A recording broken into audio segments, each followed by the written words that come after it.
بسم الله الرحمن الرحيم. الحمد لله رب العالمين والعاقبة للمتقين، والصلاة والسلام على سيد الرسل وخاتم النبيين وآله وأصحابه أجمعين، أما بعد، فأعوذ بالله السميع العليم من الشيطان الرجيم.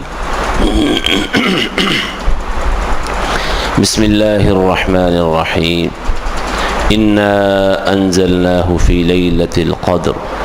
وما أدراك ما ليلة القدر. ليلة القدر خير من 1000 شهر. تنزل الملائكة والروح فيها بإذن ربهم من كل أمر. سلام هي حتى مطلع الفجر.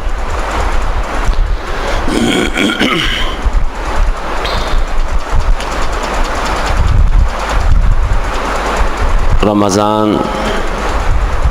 اور اس کی جو خیر و برکات ہیں اللہ نے جو اس میں اپنے بندوں کے لیے رکھی ہیں، ان ساری بھلائیوں برکتوں کا جو محور ہے، اصل جہاں سے یہ خیر ساری پھوٹتی ہے اور بندوں میں اللہ رب العزت کی طرف سے تقسیم ہوتی ہے، وہ محور لیلۃ القدر ہے، قدر کی رات ہے۔ اللہ رب العزت نے قرآن مجید کے نازل کرنے کا مہینہ وہ بتایا ہے کہ رمضان ہے، اور رمضان کی وہ ایک رات ہے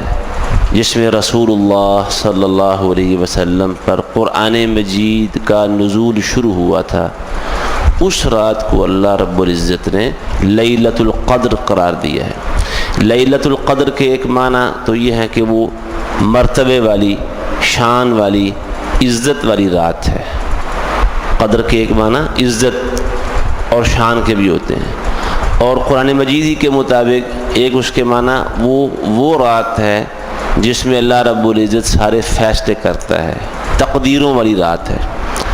سورہ الدخان 25ویں سپارے میں اللہ رب العزت نے فرمایا کہ فیہا یفرق کل امر حکیم، اسی رات میں ہر حکمت والا کام جو اللہ رب العزت کو مقصود ہوتا ہے اس میں اس کا فیصلہ کر دیا جاتا ہے۔ تو دوسرے معنی لیلۃ القدر کے تقدیروں والی رات ہے۔ اس رات میں تقدیریں بنائی جاتی ہیں، اللہ جو فیصلے کر چکا ہے وہ اللہ آگے ان کو جاری فرماتا ہے، فرشتوں کے ذمے اور ان کی سپرداری میں کام دے دیے جاتے ہیں۔ تو یہ جتنا بھی اہتمام ہے اللہ رب العزت نے رسول اللہ صلی اللہ علیہ وسلم پر جب قرآن مجید کا نزول شروع کیا تو اس وقت آپ صلی اللہ علیہ وسلم کی جو حالت تھی نبی علیہ السلام کی، ایک تو یہ تھی کہ آپ زیادہ تر وہاں فاقے سے رہتے تھے۔ غار حرا میں آپ تھوڑا بہت کھانے کا سامان لے جاتے اور تھوڑا سا گزارے لائق کھا لیتے، اور زیادہ تر وقت وہاں فاقے کے ساتھ گزارتے۔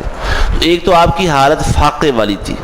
دوسرا آپ صلی اللہ علیہ وسلم وہاں خلوت میں، تنہائی میں ہوتے تھے۔ اور یہ رات ہم جانتے ہیں کہ رمضان کے آخری عشرے کے اندر آتی ہے، تو اللہ رب العزت نے نبی علیہ السلام کی وہ دونوں حالتیں وہ رمضان کی عبادت کا حصہ بنا دی۔ ایک حالت کو فرض قرار دے دیا، یعنی جو فاقہ تھا آپ صلی اللہ علیہ وسلم کا اسے روزہ قرار دے دیا، صبح سے شام تک کا روزہ رکھنا ہے۔ اللہ نے اپنے انبیاء کرام پہلے بھی خاص طور پر یہ تذکرہ ملتا ہے، سیدنا موسیٰ علیہ السلام کو جب تورات دی تو اللہ نے ان سے بھی پہلے روزے رکھوائے تھے۔ عیسیٰ علیہ السلام کو انجیل ملی تو ان کو بھی اللہ نے روزوں ہی کا حکم دیا تھا، روزے پورے کیے تو پھر ان کو انجیل ملی۔ تو نبی علیہ السلام کو روزوں کا باقاعدہ حکم تو نہیں ملا کیونکہ ابھی وحی نازل ہونا شروع نہیں ہوئی تھی، لیکن آپ کی جو عادت تھی، کیفیت تھی اور طبیعت کا رجحان میلان تھا وہ اسی انداز کا تھا کہ آپ کو کھانے پینے سے غرض نہیں تھی، ویسے خلوت اور تنہائی چاہیے تھی، اس کے لیے آپ تھوڑا سا کھانا لے جاتے۔ خدیجہ رضی اللہ عنہا بیان کرتی ہیں کہ آپ بہت راتیں وہاں گزارتے اور دوبارہ آ کے گھر والوں کو مل کے تھوڑا سا کھانے پینے کا سامان پھر لے جاتے اور وہاں جا کے رہتے۔ اور جن لوگوں نے وہ غار حرا دیکھی ہے، اللہ نے جن کو موقع دی ہے، تو وہ بالکل سخت گرمی، مکہ ویسے بھی گرم ترین علاقہ ہے، لیکن گھر جو انسان کے رہنے کی جگہ ہے وہاں اور باہر کا فرق تو ہوتا ہے نا. رسول اللہ صلی اللہ علیہ وسلم اپنا گھر چھوڑ کے وہاں چلے جاتے, دن رات وہیں پر گزارتے, اس شدید ترین گرمی میں غور و فکر کے ساتھ اور اللہ رب العزت کی نشانیوں پر غور کے ساتھ وہ وقت گزارتے. تو وہ حالت جو تھی بھوک اور پیاس والی, اسے اللہ رب العزت نے رمضان کا روزہ قرار دے دیا اور دن کے روزے فرض کر دیے. آپ کی جو تنہائی والی حالت تھی اسے اعتکاف قرار دے دیا, لیکن اسے فرض نہیں کیا. یہ مشروع ہے, مستحب عمل ہے, وہ فرض نہیں ہے. تو رسول اللہ صلی اللہ علیہ وسلم خود ان دنوں میں ان راتوں میں اعتکاف کرتے تھے. رسول اللہ صلی اللہ علیہ وسلم اعتکاف کرتے تھے, آپ کی یہ سنت رہی ہے. لیکن وہ رات جو ساری بلائیوں کا محور ہے, جس کی وجہ سے یہ پورے مہینے کو فضیلت ملی, جس رات کے بارے میں اللہ فرماتا ہے انا انزلناہ فی لیلۃ القدر, ہم نے اس قرآن کو قدر والی مرتبے والی رات میں اتارا ہے. اور اس کی شان بیان کرنے کے لیے اللہ رب العزت نے اس کی عظمت ظاہر کرنے کے لیے پھر سوال کیا وما ادراک ما لیلۃ القدر, اے قرآن مجید کے مخاطب اور قرآن مجید کے قاری, تمہیں کیا خبر کہ وہ لیلۃ القدر کیا عظمت والی رات ہے. لیلۃ القدر یعنی یہ سوال کر کے اللہ نے اس کی عظمت اور اہمیت کو واضح کیا ہے. ہمارے ہاں بھی محاوروں میں عام اردو گفتگو اور بول چال میں کئی دفعہ کسی بات کی اہمیت واضح کرنے کے لیے سوال ہی کرتے ہیں. پنجابی کے اندر بھی یہ انداز موجود ہے اور ہر زبان کے اندر کہ کسی چیز کی اہمیت بتانے کے لیے یہ کہتے ہیں او یار تمہیں کیا پتہ ہے, تم اس بات کو کیا جانو. اس کا مطلب ہے کہ بہت اہم معاملہ ہے. تو اللہ رب العزت فرماتا ہے وما ادراک ما لیلۃ القدر, تمہیں کیا خبر کہ وہ لیلۃ القدر کیا شان والی رات ہے. لیلۃ القدر خیر من الف شہر, وہ لیلۃ القدر 1000 مہینوں سے افضل ہے. 1000 راتوں سے نہیں کہا, 1000 مہینوں سے افضل ہے. مہینوں کی پھر راتیں بنائیں گے تو کہاں تک جا پہنچے گی بات. 1000 راتیں نہیں فرمایا, 1000 مہینوں سے افضل ہے. 1000 مہینوں سے افضل کیا معنی اس کے کیا ہے کہ ایک طرف 1000 مہینے کی عبادت ہو, اس میں نفلی اور فرضی عبادات ساری کی ساری جمع کر لی جائیں, اس میں وظیفے جمع کر لیے جائیں, تلاوت قرآن جمع کر لی جائے, صدقہ و خیرات جمع کر لیے جائیں, زکوٰۃ اور فرض نمازیں جمع کر لی جائیں, وہ ایک طرف, اور یہ قدر والی رات کی عبادت ایک طرف. اور ایک طرف کے معنی یہ نہیں کہ دونوں برابر ہو جائیں گی. لیلۃ القدر خیر من الف شہر, یہ قدر والی رات ہے یہ ان 1000 مہینوں سے افضل ہے. اس ایک رات کی عبادت 1000 مہینوں کی عبادت سے افضل قرار پائے. 1000 مہینوں کی دن رات کی عبادت اور یہ صرف ایک رات کی عبادت. تو یہ رات وہ ساری بلائیاں جو رمضان میں اللہ نے مقدر کر دی ہیں, وہ بلائیاں کون کون سی ہیں. مثلا احادیث میں جو ذکر آیا کہ جب رمضان شروع ہوتا ہے اللہ اپنے بندوں کے لیے جنت کے دروازے کھول دیتا ہے, جہنم کے دروازے بند کر دیتا ہے. اللہ رب العزت آسمانوں کے اور رحمت کے دروازے کھول دیتا ہے. اللہ سبحانہ و تعالی اس میں ہر دن اپنے بندوں کو جہنم سے آزاد کرتا ہے. اور اس میں یہ کہ روزے دار کی دعائیں قبول ہوتی ہیں, اللہ کی طرف سے صدائیں لگانے والا صدائیں لگا رہا ہے 24 گھنٹے دن رات کہ اے نیکی کرنے والے آگے بڑھ, اے برائی کرنے والے رک جا. یہ جتنا بھی اہتمام ہے اللہ کی طرف سے, یہ اہتمام کس وجہ سے ہے؟ اس وجہ سے کہ اس مہینے میں اللہ نے اپنے آخری کتاب جو سب کتابوں سے افضل تھی وہ کتاب نازل فرمائی. اور وہ کتاب کس رات میں نازل ہونا شروع ہوئی؟ وہ قدر والی رات ہے. تو یہ ساری فضیلتیں اور برکتیں اس رات کی وجہ سے. اس رات میں انسانیت کے نام اللہ رب العزت کا آخری پیغام نازل ہونا شروع ہوا تھا. اور اس رات میں جو برکتیں اترتی ہیں اللہ کی طرف سے, جو رحمتوں کا نزول ہوتا ہے, ان رحمتوں کے نزول کی وجہ سے اللہ کے فرشتے بھی زمین پر اترتے ہیں. جبریل امین بھی ساتھ ہوتے ہیں. جبریل امین اللہ کا وہ فرشتہ ہے جو تمام فرشتوں کا سردار, اللہ کے سارے نبیوں تک اللہ کا پیغام لانے والا. وہ معمولی فرشتہ نہیں ہے جس کو روح الامین کہا ہے اللہ رب العزت نے. وہ روح امین ہے. تنزل الملائکۃ والروح فیہا بإذن ربہم. آپ جبریل امین کا کام تو ختم ہو گیا ہے. نبی دنیا میں اب کوئی نہیں آ رہا، لیکن اس قرآن کی یادگار کے طور پر اللہ اس رات میں جہاں فرشتے زمین پر اترتے ہیں، اس خیر و برکت کے لیے جو اللہ زمین پر اپنے بندوں کے لیے اتارتا ہے، اللہ جبریل کو بھی حکم دیتا ہے، جاؤ جبریل جاؤ، تمہارا کام تو ختم ہے لیکن زمین کا ایک چکر لگا کے آؤ۔ جبریل امین بھی زمین کا چکر لگاتے ہیں اور ان فرشتوں کے ساتھ زمین پر اترتے ہیں، کس لیے؟ اللہ کی رحمتوں کے استقبال کے لیے، اور اللہ رب العزت کی جو بندوں کے لیے اہتمامات ہیں خیر و برکت کے، ان کی وجہ سے جبریل امین بھی زمین پر اترتے ہیں۔ رسول اللہ صلی اللہ علیہ وآلہ وسلم اسی وجہ سے جب آخری عشرہ شروع ہوتا تو نبی علیہ السلام بڑے مستعد ہو جاتے آخری عشرے کے لیے۔ وہ حدیث ہے نا ایک، انما الاعمال بالخواتیم، کہ عملوں کا دار و مدار اختتام اور خاتمے پر ہوتا ہے۔ خاتمے سے مراد یہ کہ کسی کام کا جو خاتمہ ہے، اختتام ہوا ہے، وہ کس حالت پہ ہوا ہے۔ نبی علیہ الصلوۃ والسلام ویسے تو پورا رمضان خوب محنت کرتے اللہ کی عبادت میں، تلاوت قرآن اور قیام اللیل میں، لیکن جب آخری عشرہ آتا تو کیا وہ روایت میں الفاظ ہیں، شد میزرہ، نبی علیہ الصلوۃ والسلام خوب کمر بستہ ہو جاتے۔ یہ ایک محاورہ ہے، وہ کمر بستہ ہونا، کمر باندھ لینا، یعنی کسی کام کے لیے پوری طرح سے تیار ہو جانا، مستعد ہو جانا اور محنت کے لیے پوری طرح سے کھڑے ہو جانا۔ نبی علیہ الصلوۃ والسلام آخری عشرے میں پوری جد و جہد صرف کر دیتے تھے، اور اکیلے ہی نہیں، وَأَيْقَظَ أَهْلَهُ، اپنے گھر والوں کو بھی حکم دیتے بھی اس عشرے میں غفلت کی نیند نہیں سونا، آرام نہیں کرنا، بیداری کا ثبوت دینا ہے، بیدار رہنا ہے۔ اللہ کی رحمتیں اپنی انتہاؤں کو پہنچ رہی ہیں، اللہ کی اور انتہا جب ہو جاتی ہے تو پھر خاتمہ ہوتا ہے۔ اب یہ اللہ کی رحمتیں عروج پر ہوں گی، اللہ کی برکتیں اس آخری عشرے کے اندر بے انتہا ہو جائیں گی، لہذا ان کے استقبال کے لیے، ان سے اپنے دامن بھرنے کے لیے، اپنی جھولیوں میں وہ رحمت سمیٹنے کے لیے پوری طرح سے مستعد ہو جاؤ، نہ خود اس میں سستی کرتے اور نہ اپنے گھر والوں کو سستی کرنے دیتے۔ اور اسی مہینے قرآن میں تو یہ بات آئی ہے نا کہ لیلۃ القدر خیر من الف شہر، نبی علیہ الصلوۃ والسلام کا فرمان،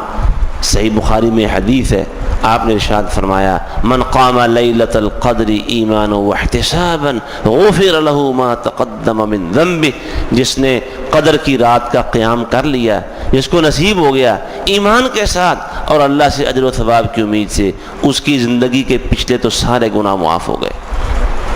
یہ فضیلت ہے، یہ اس رات کو پانے کی فضیلت ہے۔ لیکن جو آدمی جس کی سستی اور جس کی نیند، جس کی غفلت اس آخری عشرے کے اندر بھی دور نہ ہوئی، اس نے عام راتوں کی طرح ان راتوں کے ساتھ معاملہ کیا،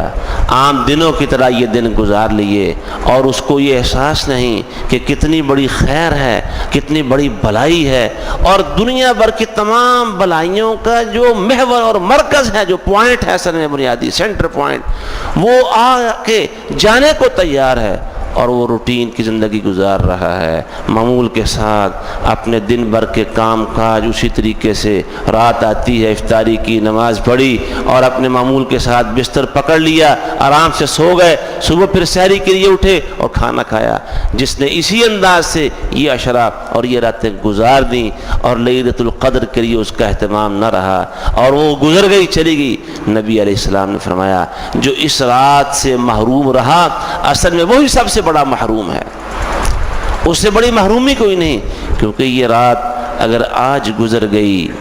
اس دفعہ گزر گئی، تو جانے اگلے سال یہ رات نصیب ہو کہ نہ ہو، زندگی وفا کرے یا نہ کرے۔ تو اصل محروم ہی وہ ہے، کیونکہ میں پھر عرض کر رہا ہوں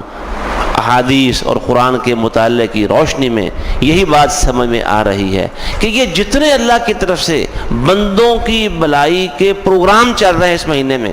ان سارے پروگراموں کا محور اور اصل وجہ تو یہی رات ہے، اسی میں تو قرآن نازل ہوا تھا، اور اس میں بندہ سویا رہے۔ نبی علیہ الصلوۃ والسلام کو اس رات نیند کیوں نہیں آتی تھی؟ حدیث میں آتا ہے کہ آپ کو پہلے اللہ نے بتا دیا کہ ہر سال وہ فلاں رات ہوا کرے گی، یا جس مہینے آپ صحابہ کو بتانے آ رہے تھے اس مہینے بتا دیا گیا کہ اس مہینے میں اس دفعہ قدر کی فلاں رات ہوگی، یا تو ہمیشہ کے لیے بتا دیا گیا تھا کہ ہمیشہ فلاں رات ہوا کرے گی، یا اس سال کے لیے بتا دیا گیا کہ اس رمضان میں فلاں رات لیلۃ القدر ہوگی۔ آپ صحابہ کو بتانے آ رہے تھے، راستے میں دو صحابہ آپس میں کسی بات پر جھگڑ رہے تھے، آپ ان کا جھگڑا نمٹانے میں مشغول ہو گئے، اور اس دیر میں آپ کے ذہن سے وہ بات محو ہو گئی، مٹ گئی کہ وہ کون سی رات تھی، بھول گئے۔ اللہ تعالیٰ چاہتا تو آپ کو وحی کے ذریعے دوبارہ بتا دیتا۔ نبی علیہ الصلوۃ والسلام کی جو بھول ہوتی تھی نا، وہ بھی اللہ کی طرف سے ہوتی تھی، اس میں اللہ کی حکمت ہوتی تھی۔ اللہ قرآن میں کہتا ہے کہ پیغمبر اللہ چاہے تو آپ کو بھلا دے، جو چاہے بھلا دے، اور جو چاہے وہ آپ کو یاد کروا دے۔ اللہ نے بھلا دیا، اور پھر صحابہ کرام کو آ کے آپ نے واضح کر دی کہ دیکھو بھی میں تمہیں قدر کی رات بتانے آ رہا تھا کہ فلاں رات ہوگی یا فلاں رات ہوا کرے گی ہمیشہ ہمیشہ، لیکن یہ فلاں وجہ میں مشغول ہو گیا تو اللہ نے مجھے بھلا دیا۔ اب وہ رات اس پورے عشرے کے اندر اس کی جو طاق راتیں ہیں 21، 23، 25، 27 اور 29، ان میں تلاش کیا کرو، ان میں تلاش کرو وہ رات، محنت کرو اس کے لیے۔ تو رسول اللہ صلی اللہ علیہ وسلم ان راتوں میں بیدار رہتے، جاگتے رہتے، لمبا قیام کرتے، اور آپ کی یہ کیفیت، اب یہ اصل میں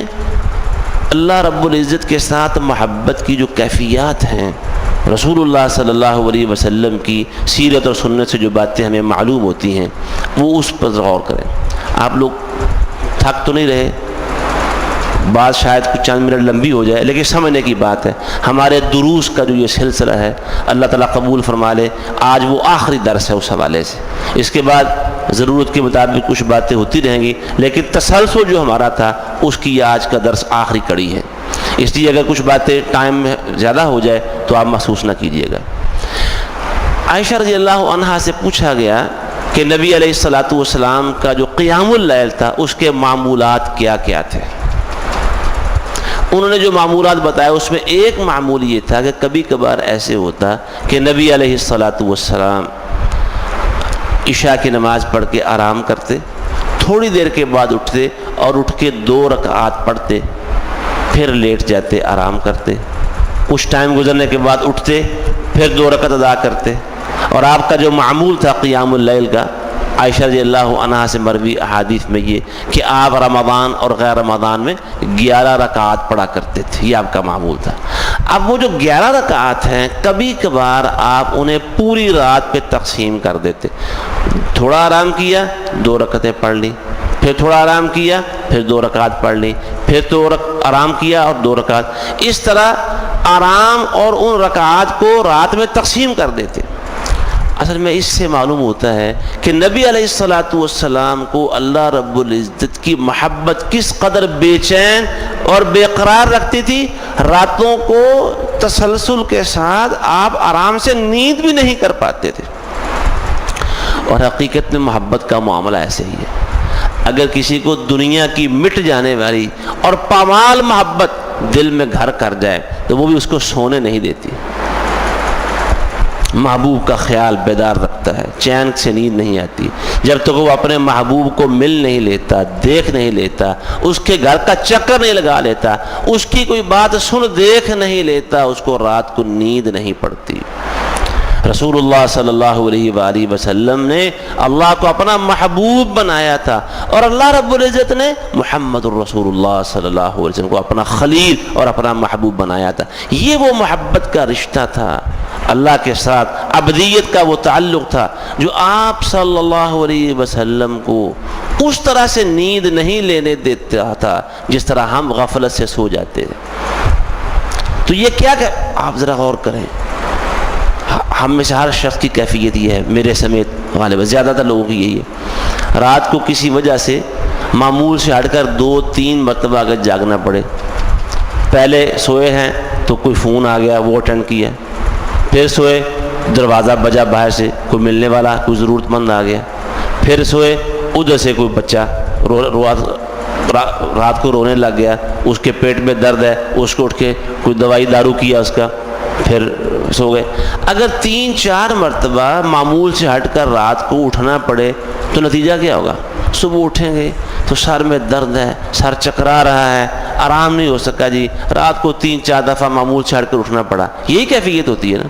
لیکن رسول اللہ صلی اللہ علیہ وسلم اللہ کی محبت میں یہ خود اپناتے تھے کہ بار بار اٹھتے ہیں، 2 رکعت پڑھتے ہیں، پھر آرام کرتے ہیں، پھر چین نہیں آتا، پھر اٹھتے ہیں، پھر 2 رکعت پڑھتے ہیں، پھر لیٹ جاتے ہیں، پھر دل کو قرار نہیں ملتا، اٹھتے ہیں 2 رکعت۔ اور آپ اپنے دل کو قرار دینے کے لیے یہ کیفیت اختیار کرتے تھے۔ آپ نے کیا فرمایا؟ وَجُعِلَتْ قُرَّةُ عَيْنِي فِي الصَّلَاةِ، میری آنکھوں کی ٹھنڈک تو نماز کے اندر ہے۔ آپ صلی اللہ علیہ وسلم بلال کو کہتے ہیں بلال اذان کہو، اور اذان کہہ کے ہمارے دل کو راحت پہنچاؤ، ارحنا یا بلال، ارحنا یا بلال۔ تو آپ کے دل کا سکون اور قرار، آپ کی آنکھوں کی ٹھنڈک نماز تھی، وہی ٹھنڈک، وہی قرار، وہی سکون حاصل کرنے کے لیے آپ کئی دفعہ رات کو بار بار اٹھتے، 2 رکعت پڑھتے، لیٹ جاتے، پھر اٹھتے، 2 رکعت پڑھتے، پھر لیٹ جاتے۔ تو اس سے معلوم ہوتا ہے کہ اللہ کی محبت کی دیوانگی کس قدر زیادہ تھی۔ بس وہی انداز یہ قدر کی راتوں میں رکھا گیا ہے کہ اگر اللہ بتا دیتا کہ وہ فلاں رات ہے ہمیشہ ہمیشہ کے لیے، اس کے لیے وہ دیوانگی نہیں ہو سکتی تھی، وہ بے قراری نہیں ہو سکتی تھی۔ اللہ کی محبت اور اس رات کی تلاش اور جستجو کی بے قراری مومنوں کے اندر پیدا کی گئی ہے کہ مومن کس قدر اللہ سے محبت رکھتے ہیں اور اللہ کی محبت انہیں کس قدر دیوانہ کرتی ہے، اس رات کی طرف انہیں کتنا بے قرار اور بے چین رکھتی ہے، یہ اللہ کی طرف سے امتحان ہے۔ اسی لیے رسول اللہ صلی اللہ علیہ وسلم نہ خود ان راتوں میں سوتے اور نہ اپنے گھر والوں کو سونے دیتے، اور فرمایا جو اس رات کی بلائی، جو اس رات سے محروم ہو گیا وہ سمجھ لے ہر طرح کی خیر اور بھلائی سے محروم ہو گیا۔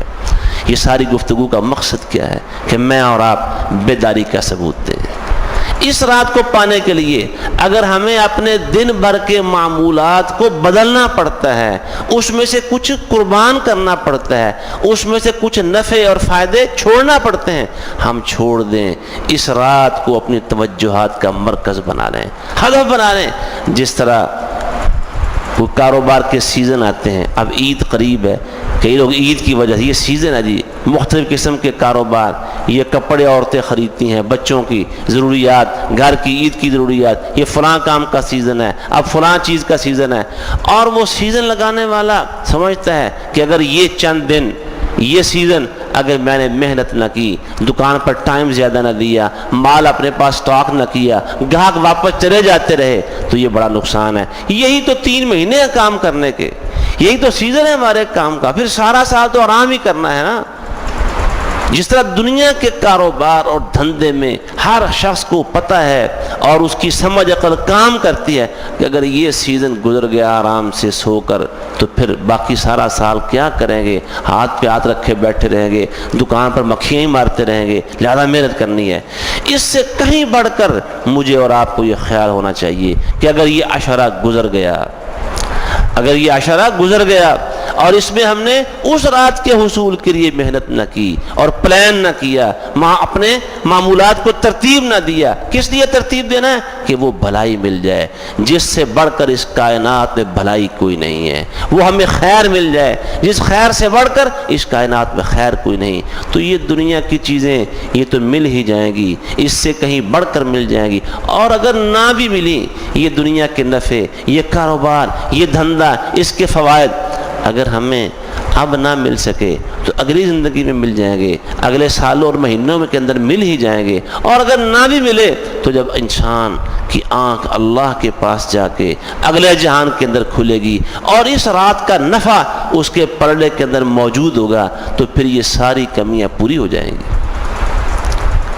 اس لیے حقیقت یہ رات برکتوں سے، خیر سے بھری ہوئی، اور یہ برکت کا نزول کا سلسلہ جب شروع ہوتا ہے تو کتنی دیر رہتا ہے؟ سلام ہی حتی مطلع الفجر، یہ فجر کے طلوع ہونے تک رہتا ہے۔ بعض لوگوں کا یہ خیال ہوتا ہے، بچپن میں ہم نے بھی اس طرح کی باتیں سن رکھی تھی کہ اس رات میں قبولیت کی کوئی ایک گھڑی آتی ہے، اس میں دعا قبول ہو جاتی ہے۔ ایسا نہیں، ایک گھڑی نہیں ہے، وہ ایک رات جو بھی ہوگی ان 5 راتوں میں سے جو بھی ایک رات ہوگی وہ پوری رات رحمتوں برکتوں کے نزول کی، خیر اور بھلائی کے اترنے کی رات ہوگی حتیٰ کہ فجر طلوع ہو جائے۔ اور ایک سنن ترمذی کی روایت سنیں، آپ نے وہ بات سنی ہوگی کہ نبی علیہ الصلوۃ والسلام نے 3 راتیں صحابہ کرام رضی اللہ تعالی عنہم اجمعین کو قیام اللیل کروایا جماعت کے ساتھ، اس کے بعد نہیں کروایا۔ وہ بھی اسی آخری عشرے کی بات ہے۔ سنن ترمذی میں روایت ہے نبی علیہ الصلوۃ والسلام یہ 23ویں رات، 21ویں رات، کل 5 راتیں ہیں،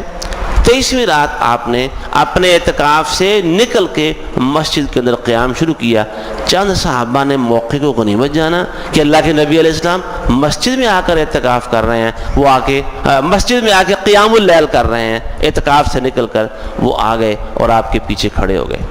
رسول اللہ صلی اللہ علیہ وسلم سے اجازت لیے بغیر، اور اس بات سے واقف تھے کہ اگر نفلی نماز کے اندر ایک شخص نماز پڑھ رہا ہے، پیچھے اس کے کوئی شخص کھڑا ہو جائے جماعت کی نیت سے تو وہ جماعت ہو جائے گی۔ اچھا، صحابہ نے آپ کے پیچھے وہ نماز پڑھی تو ان کو بڑا سرور آیا، بڑی لذت آئی، بڑے خوش ہوئے۔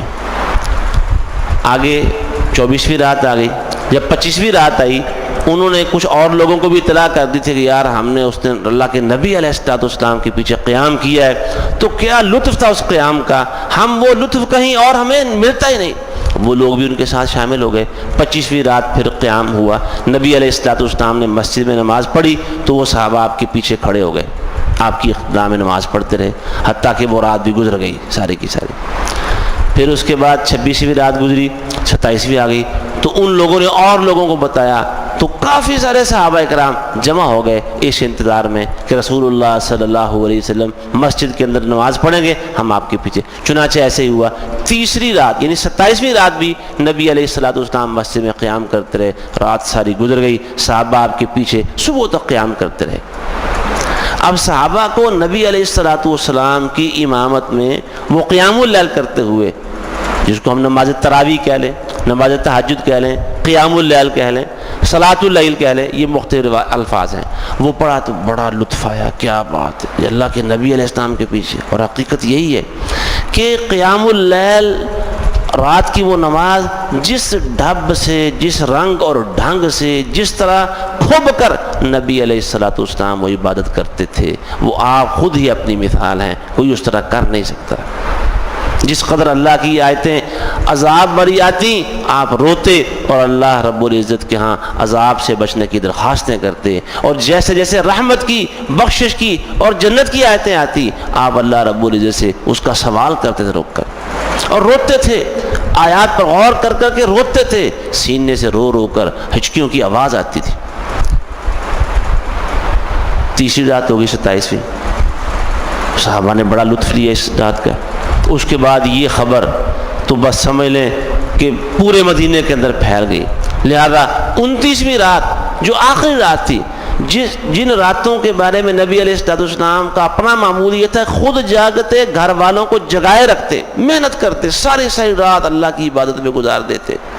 کہ وہ رات مل جائے جس رات میں مجھ پر قرآن کا نزول شروع ہوا تھا، اور وہ برکتیں، وہ بھلائیاں ساری کی ساری سمیٹ لوں جو اللہ اتار رہا ہے۔